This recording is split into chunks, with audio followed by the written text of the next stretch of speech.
All right, give everybody a few minutes to get in. This is the Sights and Sounds of Earth, and we are going live from Southwest Florida. Thank you for being here, and we'll give it just a few minutes for folks to get in. Well, my notification went out. That's good. That's more than normally happens. All right, my chat room is up earlier than normal. I don't see anybody in there yet, so we're just going to give this a few minutes. It's going to be a good night. I'm feeling a little bit better tonight. Took my temperature and it's pretty much normal. So I think I'm going to return to work tomorrow evening, which I'm looking forward to. I really like my job. I like producing and I like doing our show in the afternoon. So I've missed it.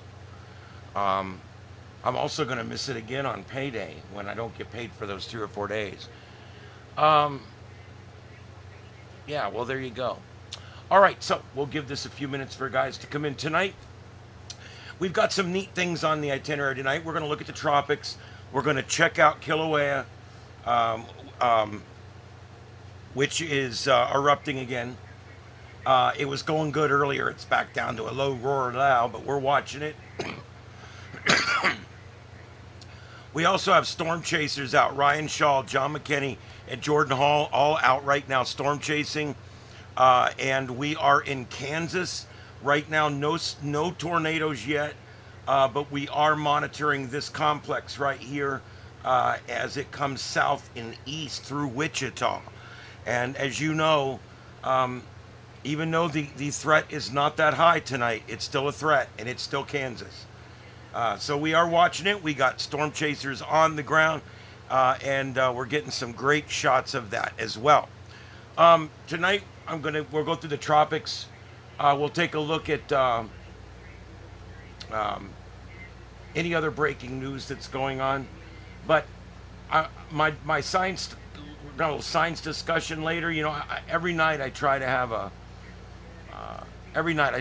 topic, something scientific, something that makes you go, I didn't know that, and something that you can go to work tomorrow and stand around the water cooler and tell your buddies at work, hey, you know how this works? This is pretty cool. It's not that I'm any smarter than anybody else. It's just I am interested in it and I've taken the time to study it. That's really the only difference between you and I. I'm not that bright. I just study this stuff. I love it. And so that's the difference. If you're really into a certain thing, you're going to study that thing and you're going to be very well versed in it. And so that's how that works. And so tonight, the science discussion tonight is going to be the blue streetlights. Have you guys ever noticed that every town seems to have streetlights that are turning purple and blue? Mostly blue. It's going on. It's going on around the country. And I'm going to tell you why tonight. And I'm going to explain to you some really cool stuff that you need to know. You know, sometimes technology happens around us. And we don't keep up.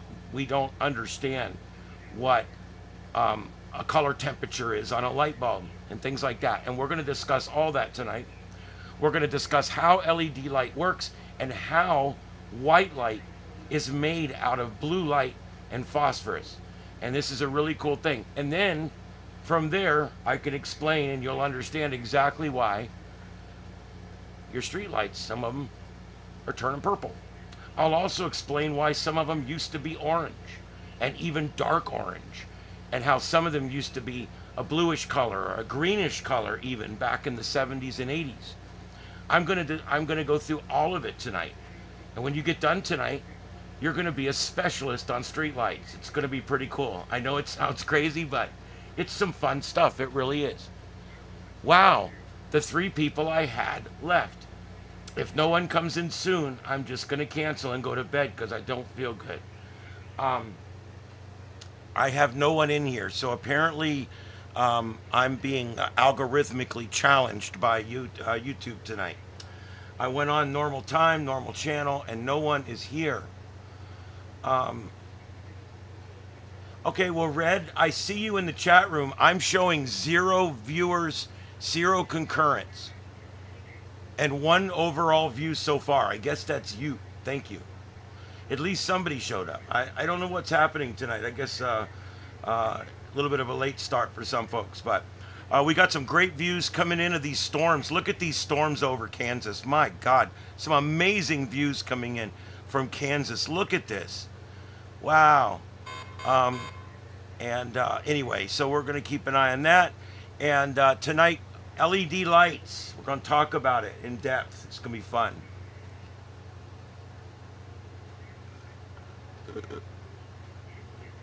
I'm feeling better.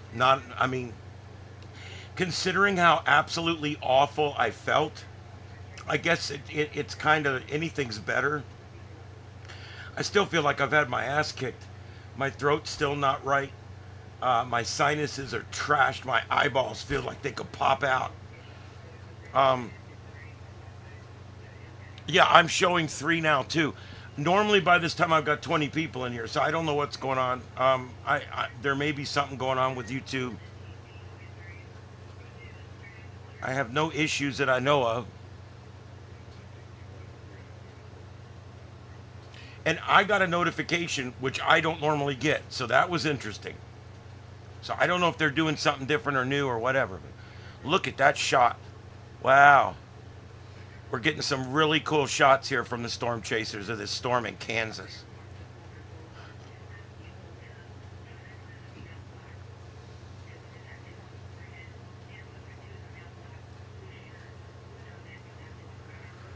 Ooh.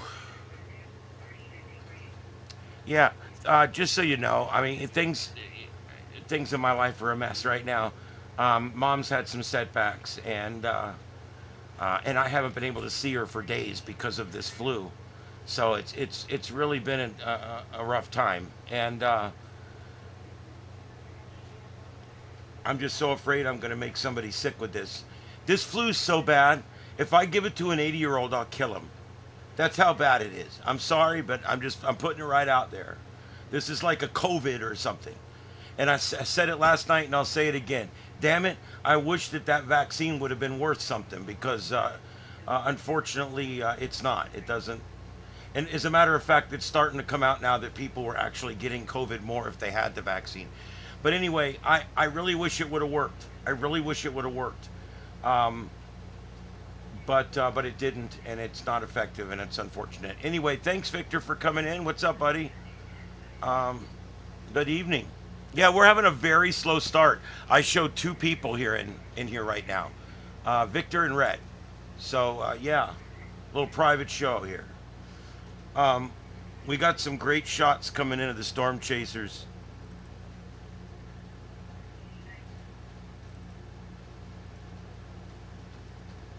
Let's see, is this one? Look at that.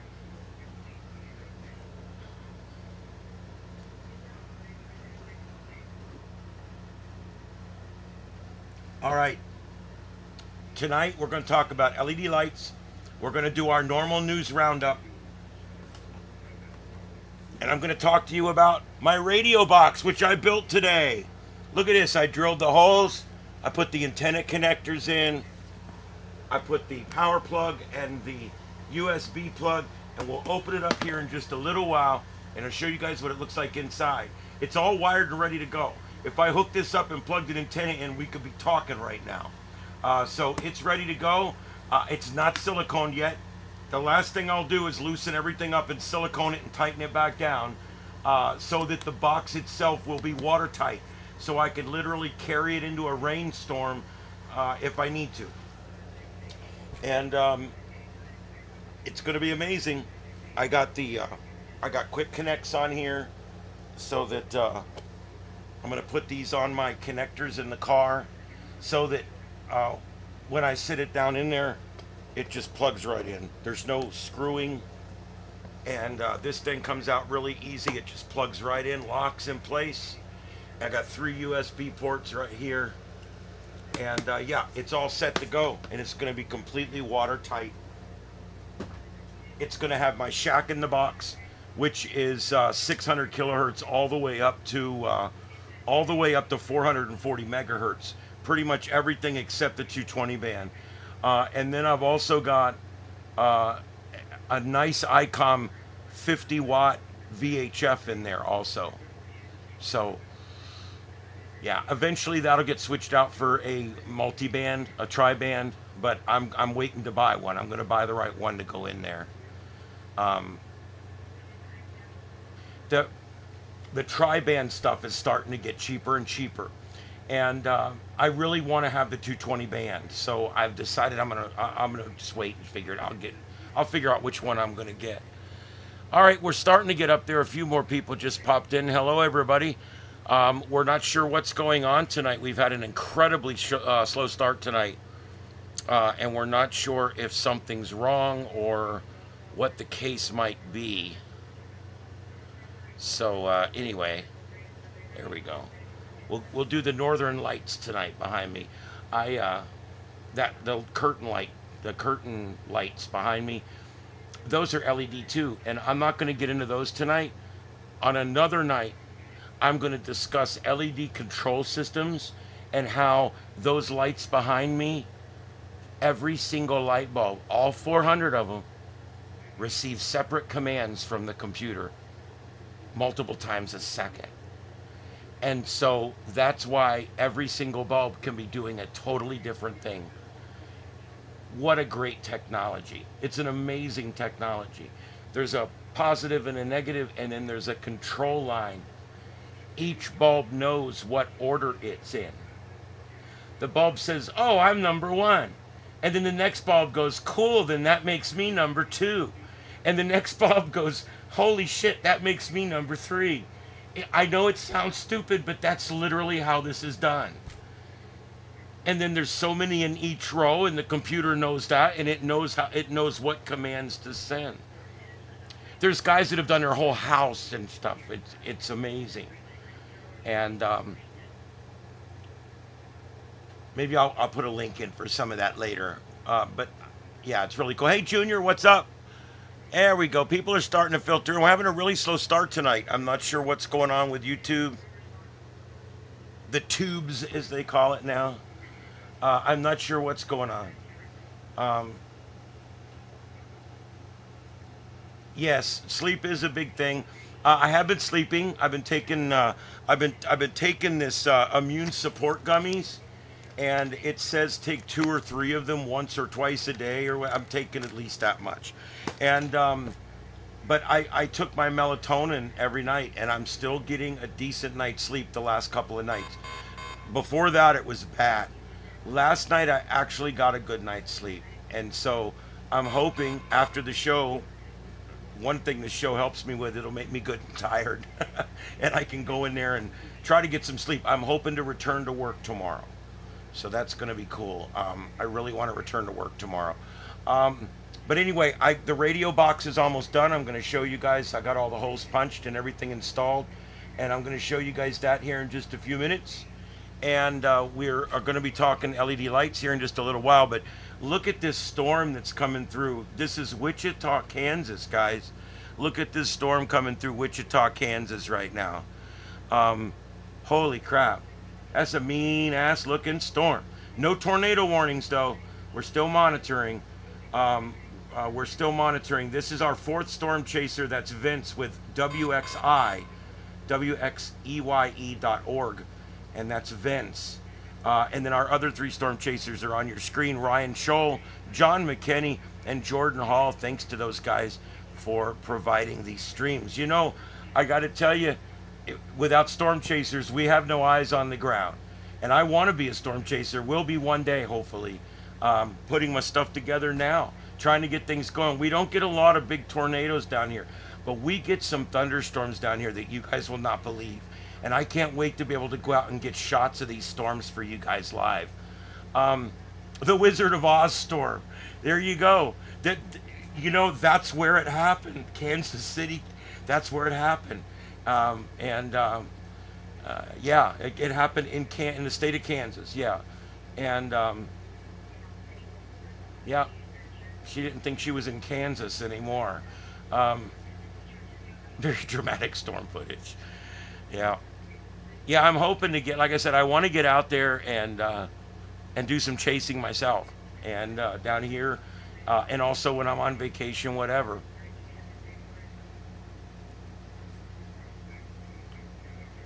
What baskets? I don't know what you mean. But yeah, I'm going to be ready here with all this equipment. Within the next 30 days, I'll be ready to go. I'm still doing some work on the car, running wires, and it's so hot here right now. I'm doing little bits at a time. I'm going to tell you guys, here's the way the day goes, okay? I get up in the morning, the grass is soaking wet.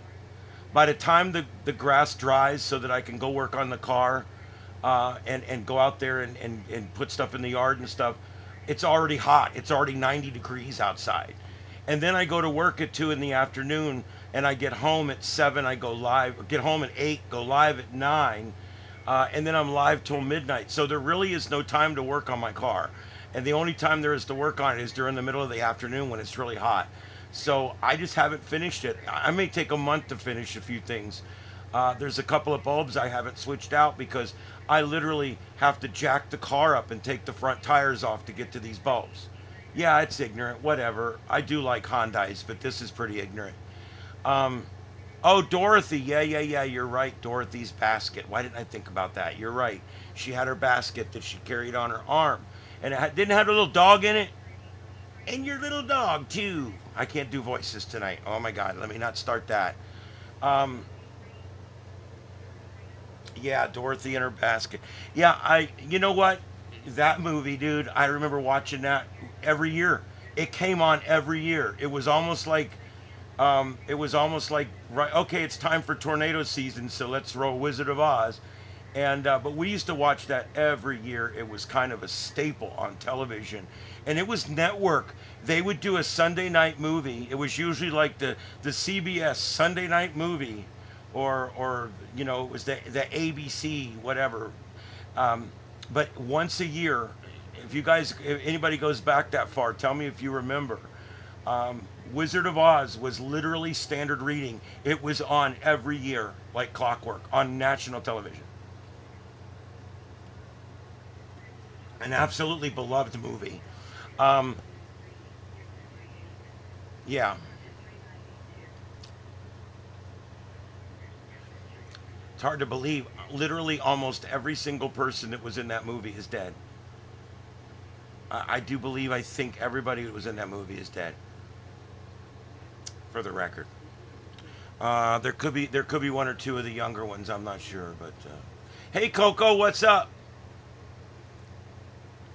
Oh, the turbo lift broke down. Well, just access the turbo lift corridor and go up the staircase. Yeah, the ladder in there, you know. Oh, really? The Las Vegas Sphere does Wizard of Oz. That is really cool.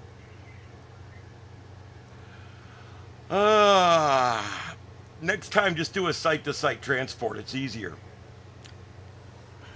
All right, so. And tomorrow's Star Trek Day, if anybody gives a shit anymore, tomorrow's Star Trek Day, meaning that tomorrow the new Star Trek comes out. It's so rare that we get new Star Trek.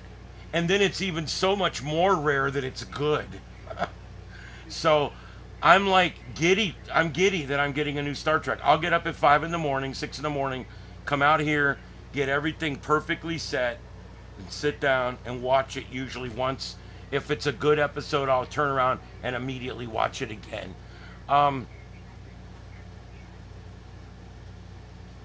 Yeah, Coco, that was a staple, wasn't it? Oh my God, it was amazing.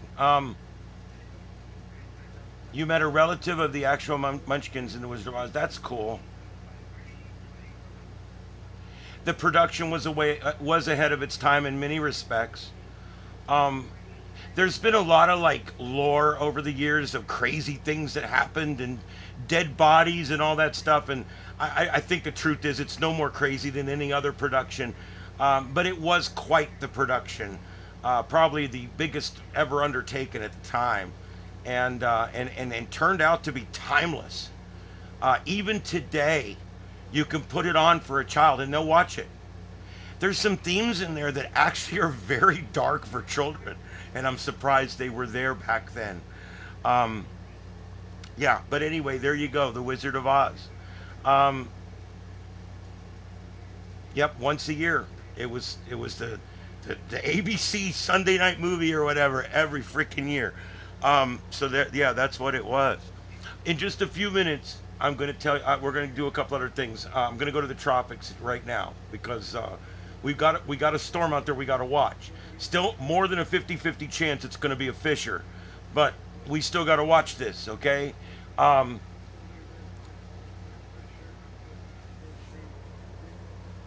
oh wow. So anyway, um, we're going to do tropics.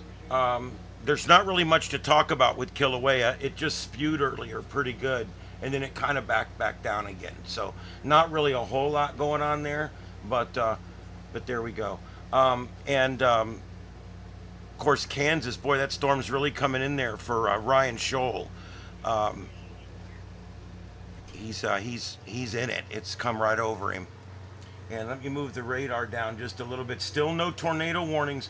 The worst of it is the worst of it right now is Wichita. The worst of it's coming into Wichita right now.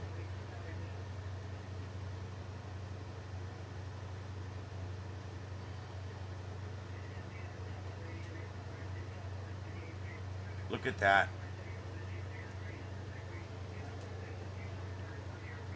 Oof, man. Yep. All right, so let me get this set up over here real quick. As you guys know, I always use Mike's weather page. Um, because that's pretty much what you got to do. Okay, let's see here. Let me turn that on. Okay.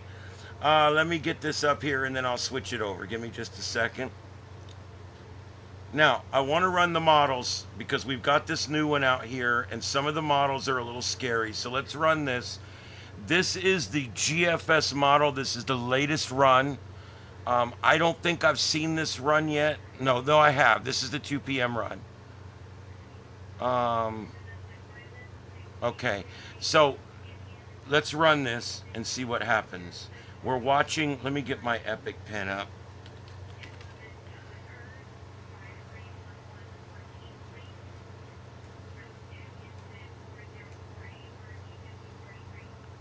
Okay, I don't think it came up.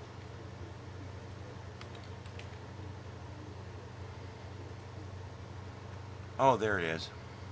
Okay, so now we're gonna take a look. Here is I'm gonna put it in the window so we can keep an eye on the storm chasers and stuff.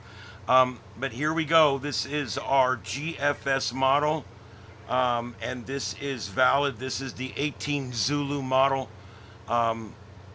which was 2 p.m. this afternoon. And here we go. Let's run this forward. Come on, let's go. Here we go, running it forward. Now, what we're looking at here, I probably don't need to tell you, but this is the one we're watching right down there, so keep an eye on that. And we're gonna watch it come across. Stays low. This is the new thing. As of yesterday, it was going up above the Windward Islands. Now it's keeping it more on a just skims the north part of the islands there still. And look at that, 442 millibars, 440 millibars. That's Cat 3. That's a strong Cat 3. But what happens? Going out to sea, right? Not so hard. That high pressure builds back in. See, you gotta watch this up here. This high pressure right here.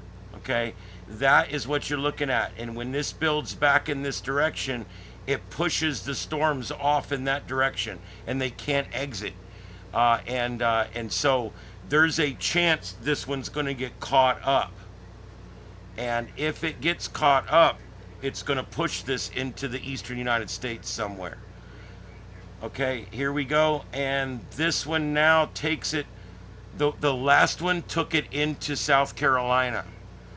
Now the current run brushes North Carolina with a Cat 3, Cat 2 to Cat 3 hurricane, and then brushes the entire East Coast with what looks like a hit somewhere just north of New York proper, and then another one in New England. So this scenario here is a lot of damage. There's a lot of damage right here. So that's why I'm saying this one needs to be watched. It could even go further left, but it's showing the dog's been wagging left, so we just have to kind of watch. All right, so let's go and let's run this back and let's do the Euro. This is the Euro. Let's run this forward. There's our storm system. No real genesis yet. And there we go. We got genesis. It brings it in as a tropical storm, a weak tropical storm into the Windward Islands, south of Puerto Rico, right there, right over Haiti, and then the mountains kind of wash it out. But the last trajectory it was on was towards the southern tip of Cuba. So right there. There's some pretty high mountains in that country right there, and it's going to get into less favorable conditions down there. But still, the Euro puts a system coming into the Caribbean. That's a little scary. All right, so let's go up now and let's take a look at the CMC, the Canadian model, if you will. People like to call these by where they're from. Okay, so let's go back. This one likes to bring it in and fish storm it. And really no genesis on this one either. This one doesn't go out quite as far. I don't think we've got an L number on this. No, we have not gotten an investigative number on this yet, so I can't run any of the other models. But here is the forecast from the National Hurricane Center in Miami, Florida. This is their current thinking. They're putting this in the 60 plus percentile.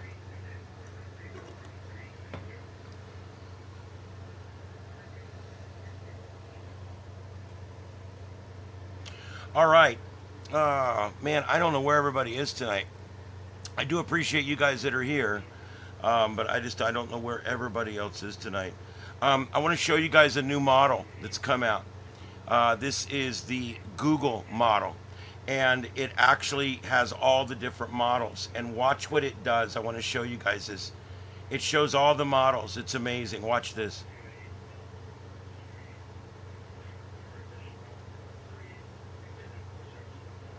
Is this cool or what, guys? Look at this. The different colors of the different models. The Euro is orange. It'll disappear here in a second because the Euro doesn't go out that far. And it's proof that Europeans don't think that far ahead. Ba-dum, boom. Bad joke. All right, never mind.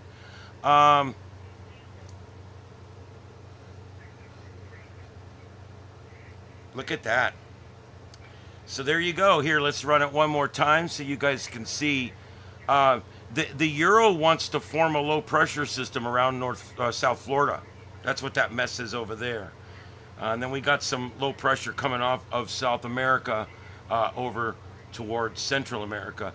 And then we've got this mess coming across.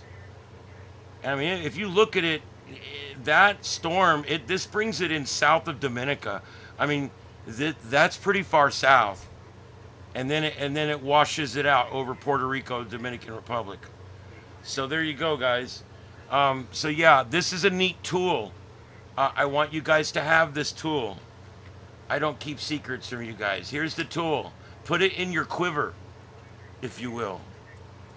It's a great tool, and it's one Mike doesn't have on his weather page yet, but I'm sure he will.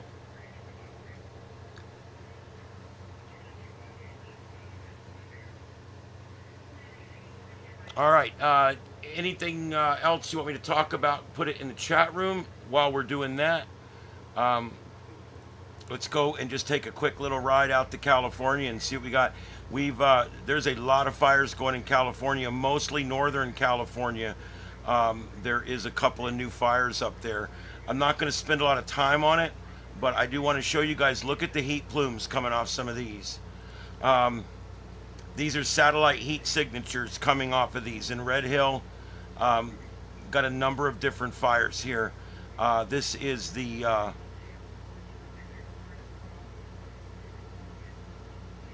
why is it? It doesn't give me the name of it. Well, that's awesome. That's great. That's how freaking helpful is that? All right. So anyway, all these. Anytime you see one of these little red flares, that means that the fire has been picked up from space. Okay. So these we've got a number of working fires here east of Stockton, and then there's another one down here that's pretty hot. Look at this. Oh man, this thing's burning crazy. Rogers Ridge, Patterson Mountain. It's burning up into the mountains right now. Look at that. Look at all those heat signatures. So some pretty big fires there. And then we could take this map tool here.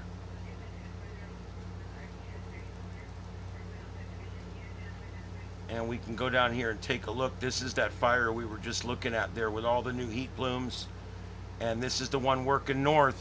You can see the red is evacuation, the orange is burnt area, and the gold or yellow is potential evacuations.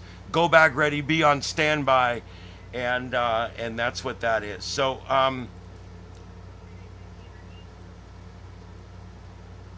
that's the big one right there. That's east of Fresno. And then we've got this complex. There's 3 of them up here. Look at this. So there's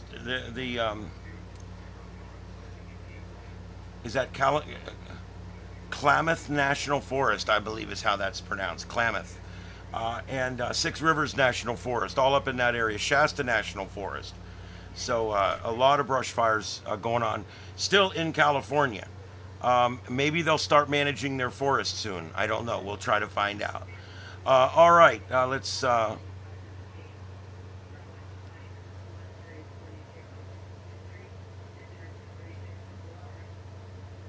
Okay, you guys got. All right, thank you. Yes, and thanks. Please throw a like and a subscribe on there. We're in. We normally have a much bigger crowd than this. I don't know what's going on tonight. But regardless, we go on, the curtain rises, even if one person's sitting in the audience. It don't really matter. So anyway, there's our Google map. Again, I'm going to switch this back here for just a few minutes. Let's check out what's going on the radar. Let's go back to Kansas, where the worst of this has now gone through Wichita. And it looks like next up is going to be Hayesville getting it now. Derby coming up next. A bad storm, but not tornadic. We're not seeing any rotation really to speak of. So they are not issuing severe thunderstorm warnings at this time. They are issuing severe thunderstorm warnings. They're not issuing tornado warnings. All right, so there we go. All right, so that's what we have for the breaking news. That's going on around the country. There's some different things. There's a mudslide in Sudan. Oh man, the heavy rains brought down a bunch of mud. 100 bodies have been recovered so far. The Pope is urging global response. It's a major humanitarian crisis, and I'm sure that the United States, along with many other good countries out there, are in the process of sending help. But what a major incident there. That's in Sudan.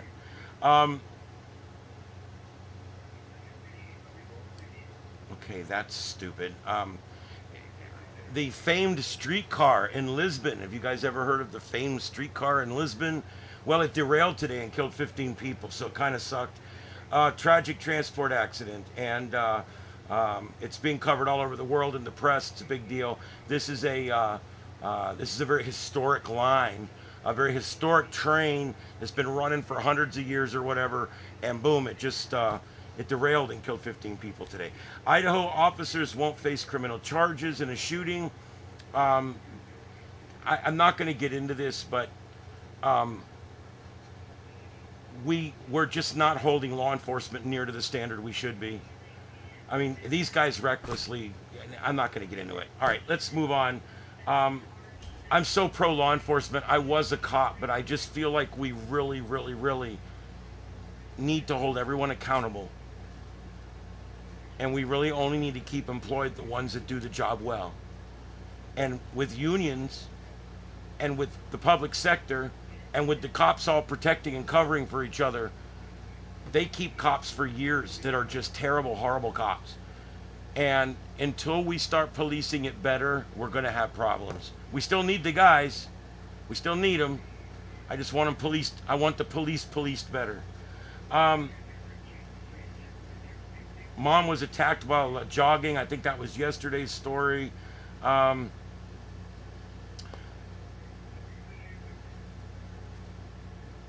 Yeah, one of those wildfires burned through a very historic California gold rush town earlier today, and it was quite a loss both culturally and environmentally.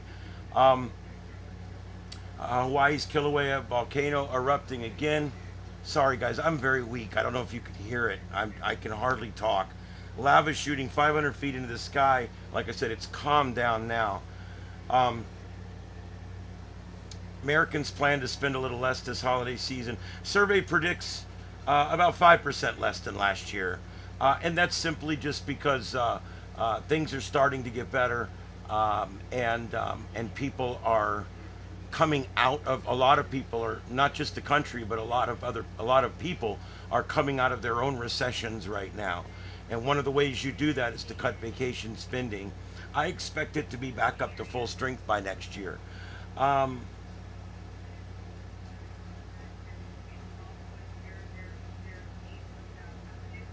Yeah. Phantom energy. You know, something you really should think about is things that leach your electricity. You know, we all have these things plugged in all over our house, right? At work, we call these wall moles or wall warts. I've heard them called all kinds of different things. But it's a transformer, basically. It converts 120 volts of electricity at alternating current down to 5.5 volts at 2 amps, roughly, direct current. It converts to power. When this is plugged into your wall, it's converting power. Now, there may be nothing plugged into here, or there may be nothing plugged into the court, but this is still sitting there running and taking up electricity. If you want to save $5 or $10 a year, and it's not a lot, but you can save money, get a power strip, put all these on the power strip, and then when you're done charging your stuff, just turn the power strip off. If you're worried about it, it will save you. Also, these have been known to cause house fires. Not a lot, not very often. It's fairly rare. But if you've got 25 of them plugged in around your house, you've upped your odds just a little bit. They're all sitting there cooking every day, making energy, using energy, and not doing anything with it. So just, letting you know, you may unplug these or turn them off when you're not using them. Or go around in any device that has a wall wart or a wall mole, and you're not using that device daily, unplug it. Don't leave things plugged in. That way, if lightning strikes, you don't lose it. That way, if a power surge comes, you don't lose it. But also, that way, if there's a malfunction, you don't lose your house because of a fire. And so, anything that uses a transformer, just go ahead and unplug it when you're not using it. Yeah, it is, and it's a pain in the ass, and it's not practical sometimes. I understand that, but I have one in my room next to my bed, and I have 4 of these in it. And what I did was, when I get up in the morning and I unplug everything that I take off of it, I shut it off. I actually follow my own advice. Now, on my one here, I don't know if you can see this because it's so like hooked up. Oh, here we go. See this? I bought this. This is a regulated transformer. It's got 10 high power 2.5 amp USB plugs on it. Okay? And when you plug something new into it, basically it lights up and it shows you what the levels are of each thing and how much juice it's using. This was $10. This plugs into the wall, and then everything just plugs into this, so I only have one transformer. This one shuts off when it doesn't have any drain. So this one's a little safer, it's more efficient, and I have 10 plugs. So they have these at Amazon. They're fairly inexpensive. Amazon Basics, $10, $12. And if you have more than 2 or 3 of these, you should buy a center like that and get rid of the wall mows, put them in your suitcase for vacation, and take that buy a multi one for $10 and stick it next to your bed. Make sure you buy the right one. Okay, a lot of them are cheap. Make sure it's 2 amp or 2.5 amp. Make sure that it's high power. You don't want to buy some cheap piece of shit that's going to take forever to charge your phone. All right, man, I hate to do the LED discussion tonight with so few people in here, but I'm going to do it anyway, because I think I'm going to end up taking that screen and cutting it into a video tomorrow. I'm going to try something new. What I'm going to do is I'm going to do this in the small screen, and then I'm going to put that into my editor, and I'm going to blow it up and put my picture in the corner, and I'm going to see if it works. And so bear with me, because I'm going to kind of do a show within the show tonight. We'll see how it works. If this works, it's a way for me to create more content with just a little bit more labor. So I'm working on that. Let me get this ready here. And boy, that's really a mess there in Kansas still. Let me back out of that just a little bit. Still only severe thunderstorm warnings, no tornado warnings currently. All right.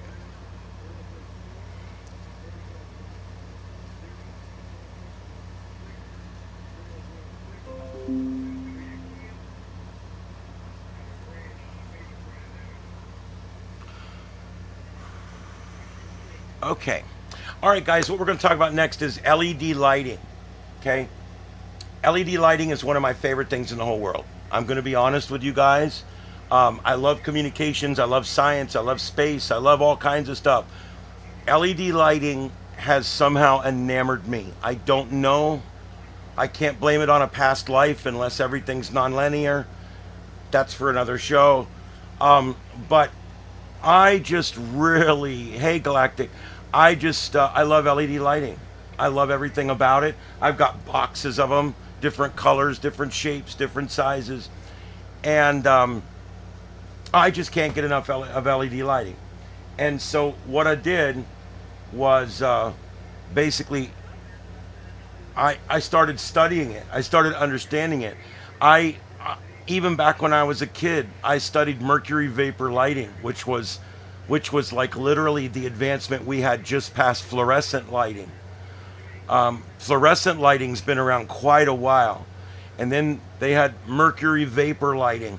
Mercury vapor's that greenish color was really popular back in, say, the 70s and 80s. It's kind of all been phased out now. It did not get great gas mileage.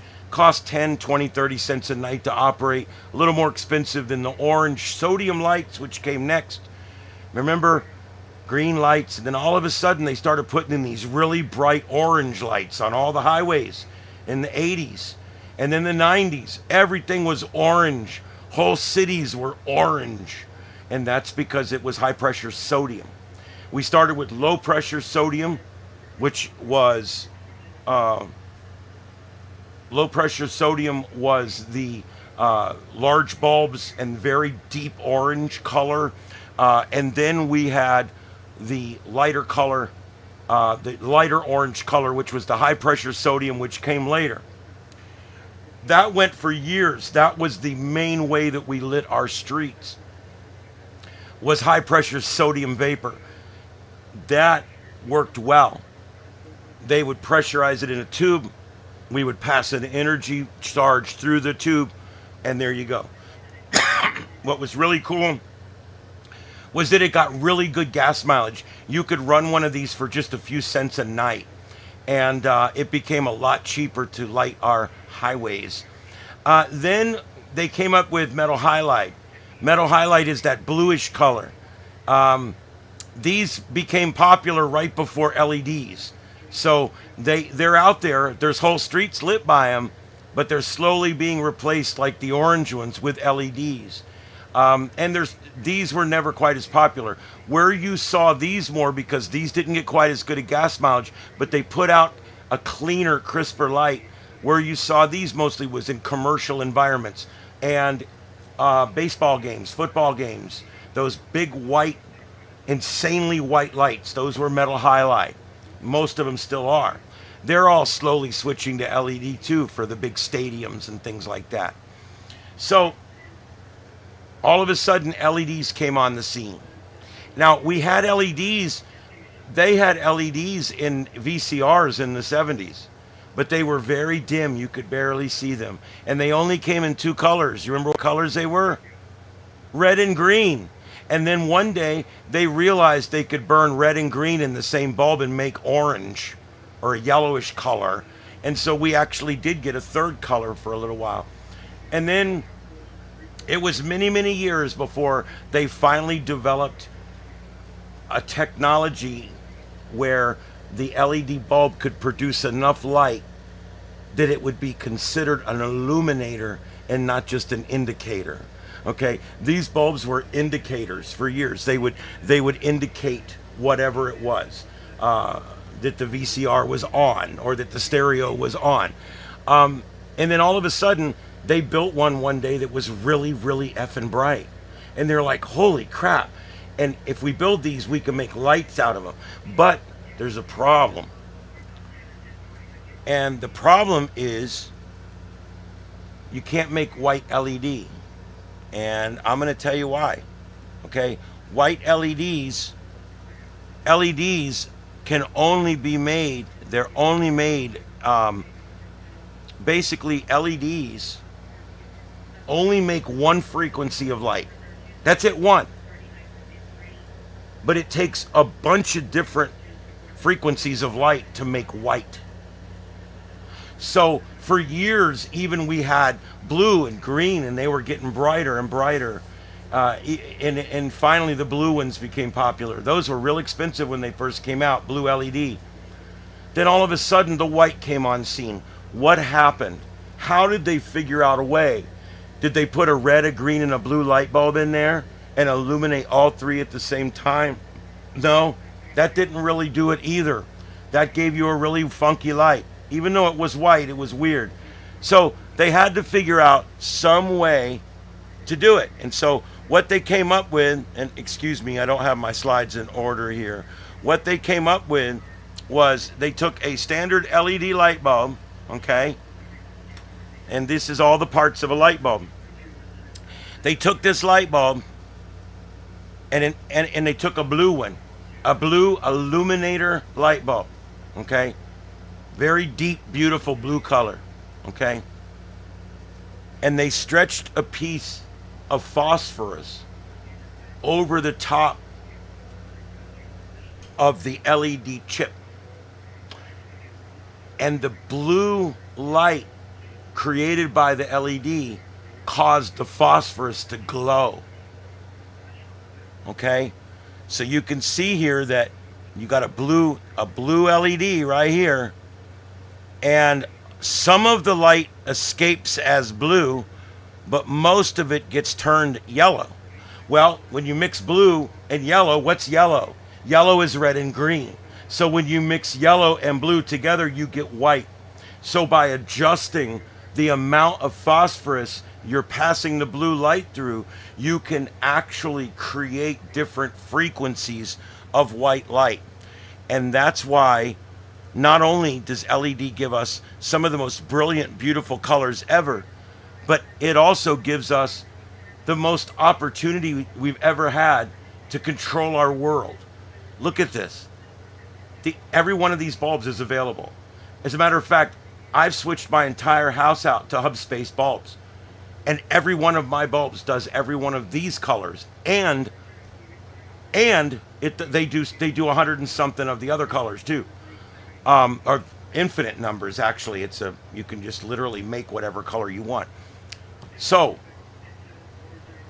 by putting just a little more of the phosphorus and allowing a little less of the blue to come through, what happens is we move to the left. So in other words, all we're doing is we put a lot of phosphorus, we end up getting less of the blue light going through and more of the light transferred into yellow. And that gives us that beautiful morning glow color. Conversely, if we keep that thin layer, keep a real thin layer of phosphorus in there, you end up with these institutional type colors that are great for security lights and baseball fields and stuff like that. And even streets. But they're a little harsh on the eyes. And then when we buy ones for our house, we really want ones that are kind of right here. Those make the best kitchen lights and things like that. And then a lot of people, like at my cabin in the mountains, I actually have some of those lower Kelvin lights that the darker lights that actually have more of a warm glow inside my wooden cabin. I don't like the look of the bluish lights in there. So what I do is I would put, I literally go up and I buy these ones that are different. Now I'm slowly switching those to smart bulbs so I can just change them with my app on my phone.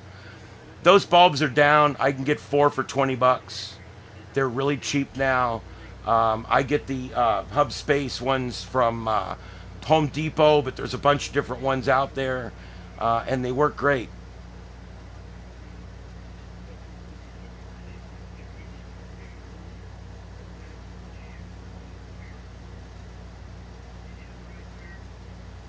Yes, people who are savants, people who are extremely talented and gifted, generally are short in the personality department. It's true.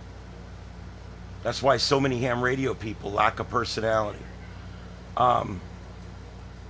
You'll find that many of your scientists, Einstein couldn't find his way home without a map. Most of our really good scientists have been freaks. And I don't mean that in a bad way. I don't mean anything criminal or anything, but I just mean they're freaks. Thomas Edison took naps every couple of hours. He would take a brief nap. He actually had beds. I've been through his winter home here a number of times. It's literally 4 miles from my house. And he had beds in his lab and in different places. And he would literally just stop and go lay down and let it sink in and get back up and start working again. Absolute genius.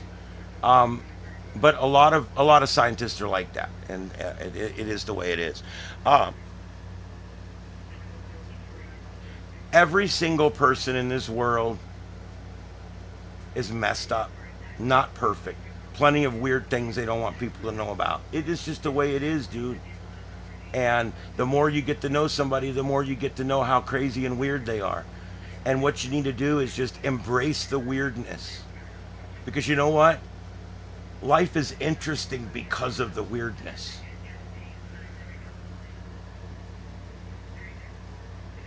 So let's talk about how do we measure color.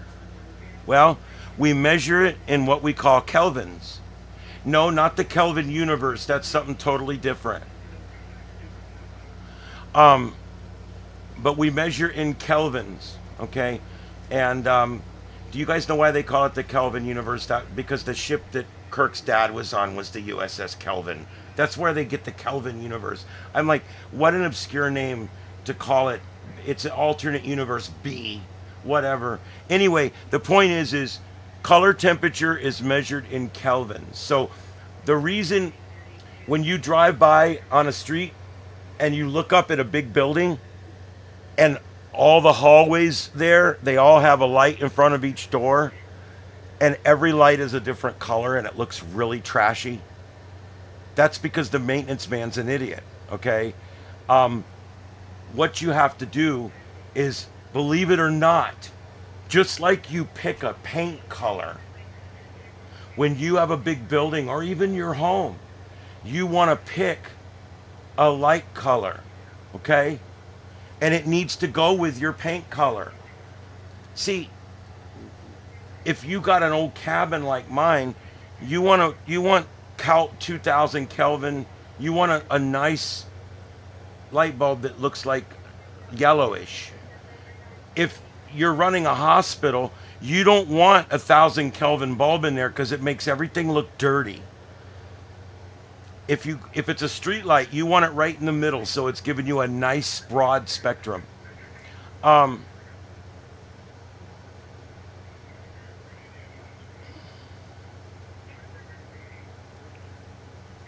That's really cool, Red. That's really cool. Yes, I literally, I live about 5 statute miles from that home. It's right across the river, down the street and across the river. Yeah.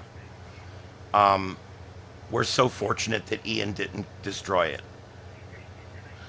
We sat around for 2 days wondering what was left of that home. And it was still there. It survived. Ford, Firestone, all 3 of the houses survived. You guys know Edison, Ford, and Firestone all lived together right on the Caloosahatchee waterfront on McGregor Boulevard. And those homes are still there. We've got a museum there now and everything. It's all run by the city of Fort Myers. It's nice. If you're ever in the Southwest Florida area and you're into science, the Edison Ford Winter Estate, oh my God, gotta see it. Okay, Junior, that's because of the flicker. Okay? A lot of these bulbs flicker at 60 hertz. And the newer ones don't do it as bad. And there's trying to make them to where they don't do it. But as you guys know, an LED can flash extremely fast. Remember on cop cars in the old days, they'd have to go, why? And they'd rotate and they would strobe. Why? Because it takes an incandescent light a full second to come on and a full second to go off. So you have to reach full intensity and then turn it back off. And then turn it back on and turn it back off. So the cop lights weren't that effective. That's why they went to rotating beacons instead of flashing beacons, okay? With LEDs, we don't need rotating lights anymore because the LEDs can flash at any rate you want. They can flash so fast that it looks like it's steady burning. It's crazy. And so, because of that, light bars went from being this big. In the old days, we had Street Hawks and aerodynamic light bars that were literally 10 inches tall. From the bottom of the bar to the top of the plastic, 10 inches tall. Now they're making them that are about 2 inches tall. And that includes the bracketing and everything. And that's because the LEDs require a lot less space. They require a lot less voltage. They require a lot smaller electronics to make them do their job. And they flash so fast that the modules can do multiple jobs, flashing in different colors and doing different things. It's kind of amazing. Yeah, the LED headlights are rough. I know. I get it.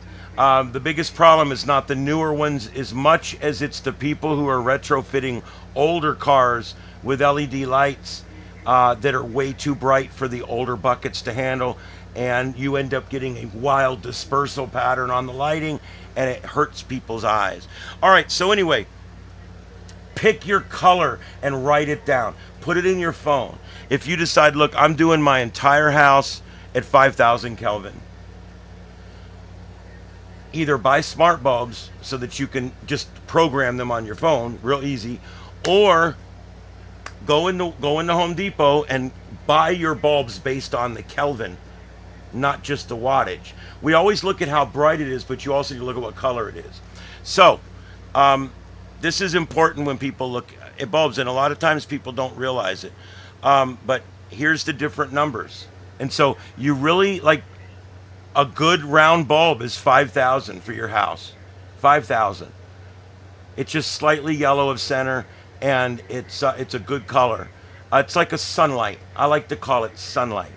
Um, let's see, what else do I got here?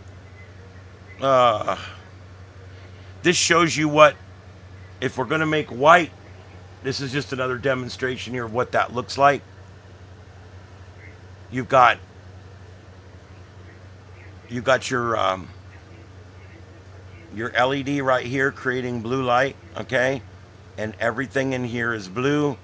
And then what gets through here is yellow and yellow and yellow. And so by making this a little thinner, we can let a little bit of the blue come through and we can adjust that light. And that's how it's done. Each of these kelvins is simply just a different thickness of phosphorus that is on the LED bulb. There's another demonstration, same thing.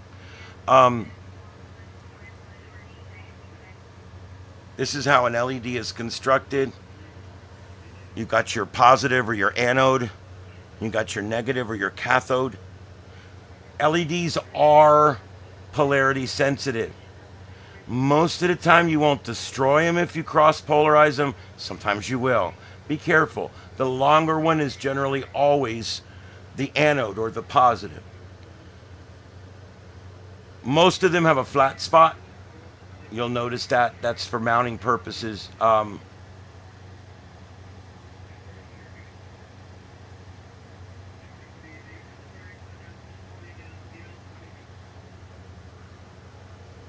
Yeah, sometimes you can see the pulsing LED in a camera if it's synced up just right.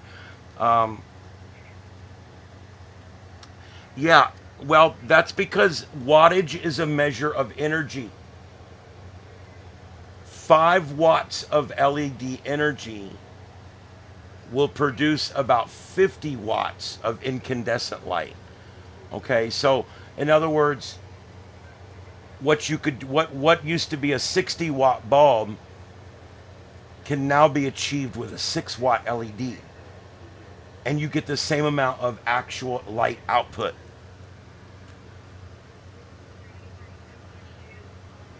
All right, and so let's talk about why are the street lights turning blue. I want to see how many people have this going on in their town. Hold on just one second. Do you have blue? Or let's go this way. Do you have...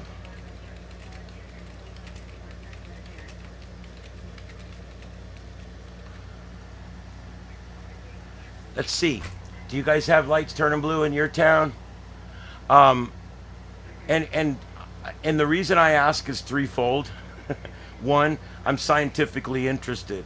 Is it something happened more in the south or the north? I mean, maybe it's worse in Michigan than it is in Florida. In that case, maybe the cold is actually harder on the bulbs than the heat. I don't know. Looks like about 60% running yes. Yeah, the old yellow is actually sodium. It's like an orange, like a light orange color. That's a sodium vapor, high pressure sodium. Those are good lights. They'll probably run those till they get done. Those lights will last 15, 20 years up on a pole. And they get good gas mileage. I wouldn't change them out. I would put LEDs in places where we don't have lights first, because those sodium lights are still in good shape. They'll still run for a while. And when I say blue, I mean blue. They turn very, very blue. Some turn purple. It all just depends on the manufacturer. Why is it doing that? It's simple. The phosphorescence is breaking down. The piece of phosphorescent material that the blue light shines through to make white falls off, degrades, or otherwise becomes ineffective. And when that happens, the bulb begins to emit the rudimentary color that the bulb emits, which is blue. So basically, you end up with blue street lights. And is there a way to fix them? No. You either have to switch out the entire lighting element on the top of the pole, or you have to at least switch out the light block that's inside of it. There is no way to fix the individual bulbs. So, and it can be expensive. They're 1,000-watt style units, so they're 100-watt elements in there.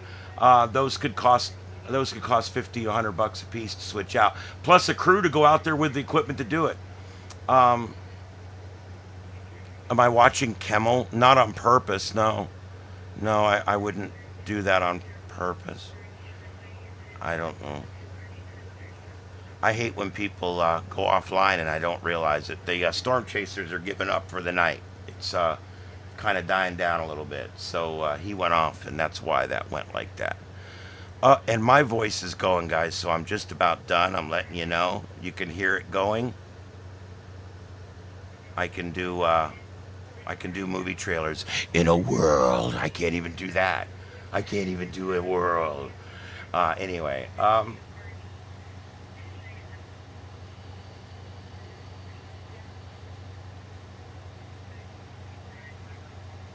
yeah, what happened is these lights are being made very inexpensively, very rapidly, mostly in China.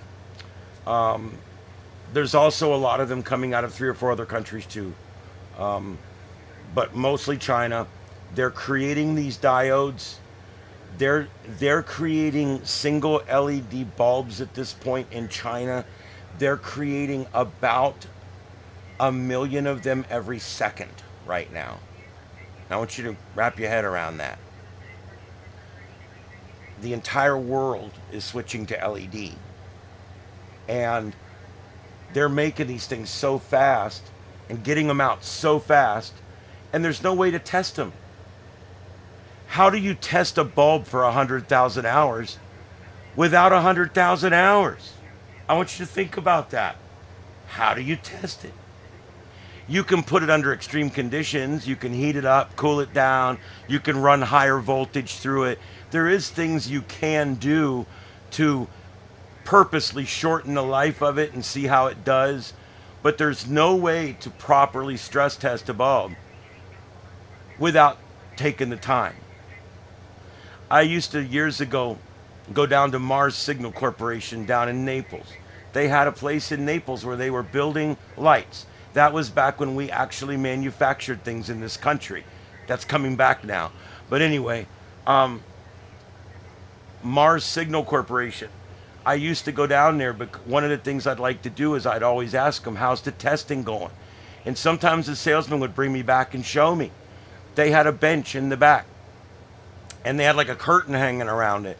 And when you walked in this little area, there was 10 or 12 lights going back there, spinning, rotating, light bars rotating, everything strobing, and I used to love going back there and hanging out and talking about the different lights.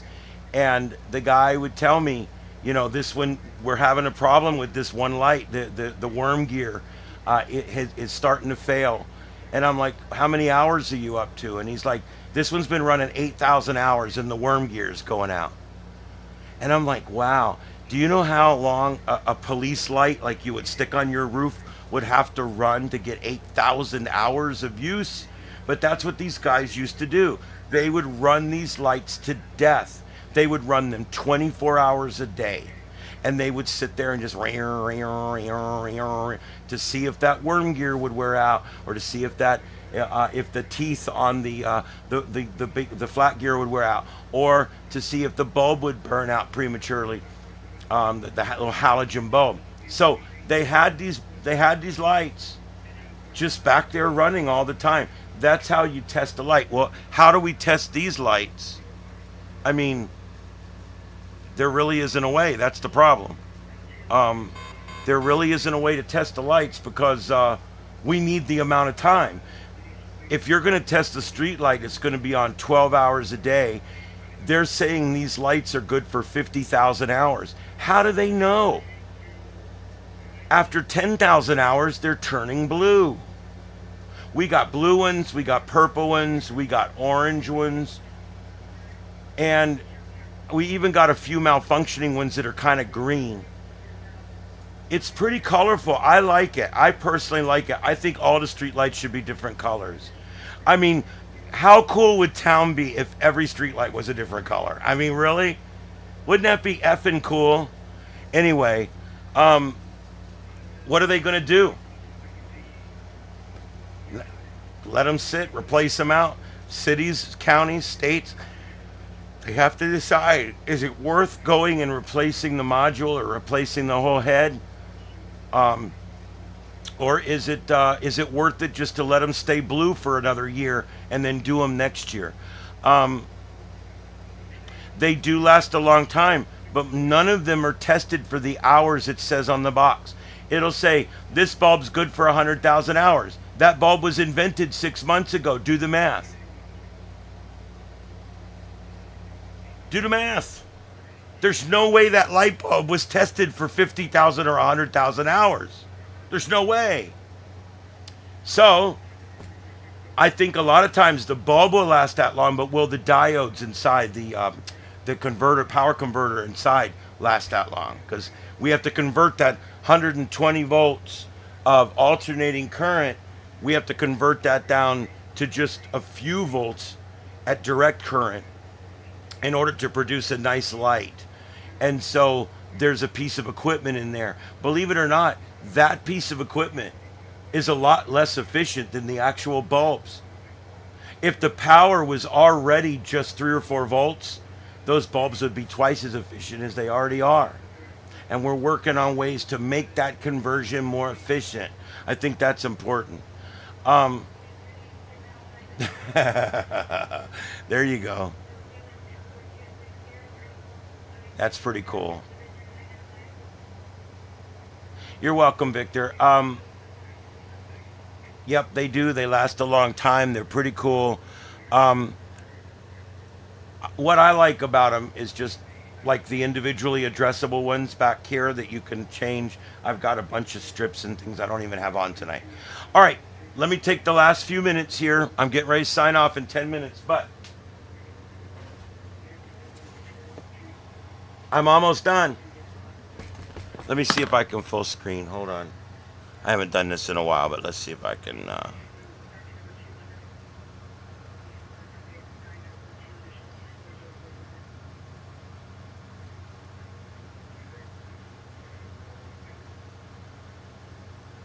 Okay, there we go. Here we go. Bam! Look at that, huh? Look at the beard, huh? Yeah, look at the flu face, huh? Yeah, shit, yeah.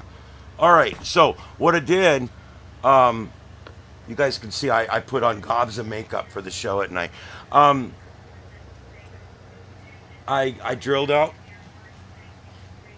And put in 2 antenna connectors down here. These are just quick connects that are going to go on the car antenna wires. But this is for the VHF. These are for the Shack in the Box 50 and HF. And the other one here is for VHF UHF. So I've got 3 antenna connections for 2 radios. And on this side, I installed the wires. The plug is there. That's what it looks like. I didn't want to put this in the front, but the way it worked out, that's the only way I could do it, and it really doesn't matter because the thing's not going to be up against the center console. It's going to be sitting center seat, so there'll be plenty of room in the front and the back for the wires to tail out. That's not a big deal. And see here, so I've got my LED plug here with 3 LEDs, and everything is wired. It's all hooked up. If I powered that plug right now, this would all turn on and work. Here we go. This is what it looks like. And there we go. A little more light. You guys can see here. So the radios. Oh, Christ. Jesus. Oh, that's just great. Okay, I have to fix that with some electrical tape. All right, anyway, here we go. This is the setup. Now, I had to hook the antenna up somehow, and I'm like, how am I going to hook these antennas up? You can see there when I'm sitting in the car, I'll be able to see that just fine. The radios are looking right at me. And so I got to hook this radio. God damn it. I literally broke my mic plug. Do you believe that shit? Whatever. I'm so pissed right now. God damn it. All right. I'm just going to hold the damn mic. How about that? So, I've got these pigtails that come off the radio, right? The Yazoo, there is no plugs on the back of the radio. They're pigtails. So what I did was I bought the double male PL239 adapters. And so I'm going to put a double male adapter on here, and it's going to hook directly up to the piece that goes through the box. So there's no pigtail. It goes straight from the radio to the connector, and then, because every time you add a coupler or an adapter, you lose there's loss. There's dB of loss, okay? So this way, both of these pigtails will hook directly up to the wires right there, and you can kind of see that. See the wires in the back there, and they'll hook up. No pigtails. I bought a short pigtail for this radio that's real thin, so that it can come out and go around and go back into the adapter for it, which is right here. So there we go. There's room in the front for the mics to fit down in there, and everything fits inside the case. And right here, I got a dual headphone adapter plugged into the bottom radio. And I'm looking for a small speaker that I can mount, a very small speaker that I can, that will fit down in here, because I've got room right here for a speaker. I want a nice speaker in here of some kind. I haven't figured out what I'm going to use yet, but I want a speaker, and then also you can plug your headphones in as well, so that's going to be cool. And so there you go. I wish you could see it better, but there you go. It looks good, and it's all hooked up. The whole underside is all hooked up. The LED thing's hooked up. The USB powered in the front, and it all goes through this plug. Everything's done. I get in my Velcro, and I'm gonna Velcro everything in, and I put detachable plugs on the radios so I can switch radios real easy. I've gone to a standard. I'm using those like bullet connectors, and I've gone to a standard for my shack so that all my radios, if I want to switch them out, I can just literally unvelcro this, unplug it, and put another radio right in the same box. So this box will work with about 7 different radios that I have. So I'm kind of keeping it to where it'll be good for that. I like headset mics for contesting. I guess you could use them for POTA. Probably be good there too. Anytime you're going to be on the radio a lot, the headphones help. For a long time here, when I was doing some contesting here, I actually had it's still down there. I got a foot pedal, and I had it literally hooked into my mic, so that I could contest, and my voice was always real clear right in the mic, and I would use a foot pedal so both my hands were free to type and adjust the VFO. So it was nice. So anyway, there you go, guys. It's done. It's not done. It's not done, but it's close, and it'll be ready to go here before long. Once the biggest problem I have now. Oh, and cooling fan. I haven't installed this yet.